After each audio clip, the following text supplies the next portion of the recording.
The biggest flaw in my mindset towards fitness is that I really like to jump to conclusions.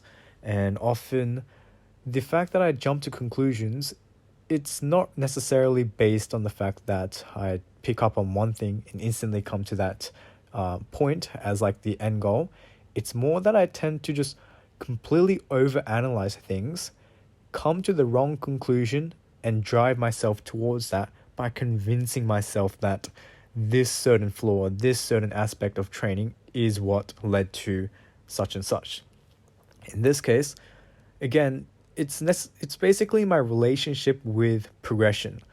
So the past few sessions and the past few days of my training, nearly all my videos I've just been saying, or I've been discussing the progression and like the improvement factor that is demanded in planche training or calisthenic skills in general, because that is essentially the end goal and why I am training. I want to improve.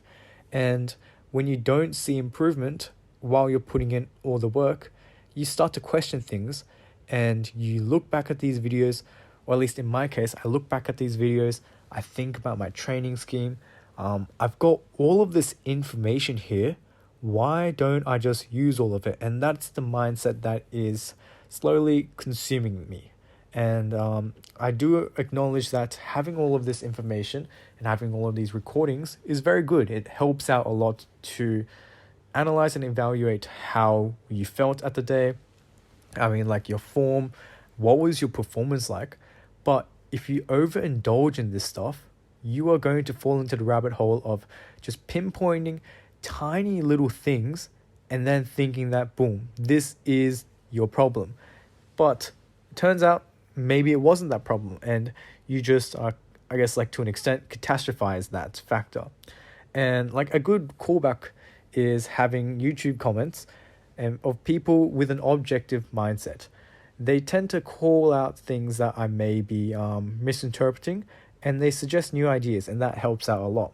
However, I feel as though that, again, there is that factor that although people may be providing a lot of information and help, at times, if you let that consume you and you feel like or you have the desire that you need to constantly, I guess, satisfy all of these implementations in your training, then you're leaving yourself with an very variable like premise, like a very variable foundation that you can't necessarily pursue a lot of building on, right? And when I think about this, it's like it's a strong balance that you need to define, or like an equilibrium between too much variety and too little variety. I think in my case, I'm very polarized between those two aspects, and therefore in this session I just decided to go all out, just try every single possible dynamic I can recall, or just like experiment with all of these exercises, and then after that, see which ones, like evaluate which ones felt good for me, and then I'm going to pursue those and keep them as a staple exercise in my training. And I guess the way I've been looking at my calisthenics or fitness programming is I tend to really keep things simple. I don't really like overcomplicating things in the aspect of training, but I guess that contradicts with how I overcomplicate the way I perceive stuff in my training. But the way I keep things as a very staple and established point is what allowed me to progress sometimes. But it was also this lack of diversity and variety that led to my plateaus. And I guess the way to address plateaus is to bring about new stimulus, or like new variety. Now, this variety does not have to be a major change. You don't need to like revolutionize your program and just like change every single rep and send like every single exercise and like all the orders and whatever. You don't need to do that. Maybe you can just change one exercise. Maybe just add in a new dynamic work, or maybe like alternate and like substitute some exercises. That's all you really need. And that's why I decided, well, to really find out the exercise that I feel like will help out the most or benefit me the most, then I need one day where I just need to experiment with everything. I need to just like see which one felt good. Like with the dynamic straight arm work, I'm going to be pursuing exercises that feel as though they are really engaging in training those angles that are, I guess, like that are required for the planche. And because of this, that's why I'm deciding to establish certain exercises, specifically like the L sit to planche and like planche negatives, and I'm going to be incorporating that in my training scheme. Now, I believe that the way I've approached some programs, or like this way I approached some sessions, was a bit naive.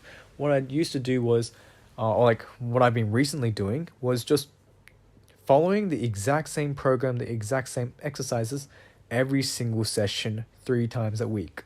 And yes, this may lead to a lot of improvement, but I guess what I dismissed was the fact that I was under the assumption that I wasn't really it wasn't that long since I've implemented resistance bands, so it can't possibly be me milking it out. Well, then I realized, oh wait, I'm training 3 times a week. That means I've been exposed to resistance bands 3 times a week and I'm following the exact same thing. In that sense, it can get a bit stale, and maybe I've neurologically adapted to that exercise. Because of this, I'm going to have certain days where I focus on resistance bands, like isometric work, and then other days where I work on dynamic stuff. And because of this, I think having that variety, or that diversity in way I approach training, this may help out in the long run. I'm not expecting sudden changes and sudden improvements. That's pretty, I guess that's an expectation that you can't really impose on yourself. But, I'm hoping this helps out in the long run. So yeah, that's basically it, and I'll finish it off here.